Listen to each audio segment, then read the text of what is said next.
এটা তোমার, কে দিয়েছে? ক্যানের বাবা। দেখাও কি ওটা, দেখি। আমার চকলেট, এটা মিশে দেওয়ার জন্য।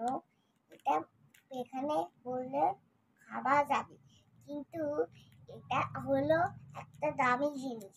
তো এই দামি জিনিসটা আমার লাগবে, এটার জন্য একটা লাইক করে দাও। এটা তোমাকে কে দিয়েছে? এটা তোমাকে কে দিয়েছে? কোন মেশো? বাবা। প্রিয়াঙ্কের বাবা। আচ্ছা, তুমি এটা কি করবে, খাবে তো? হ্যাঁ। দেখাও একটু কেমন চকলেটটা, দেখি। খুশি হয়েছো তুমি? কতটা খুশি হয়েছো? এইটার জন্য লাইক করো আর চ্যানেলটাকে সাবস্ক্রাইব করে দাও।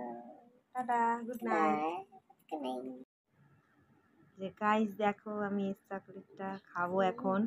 এবার এই চকলেটের মধ্যে একটা বাদাম, এটা খাবার জন্য আপেল।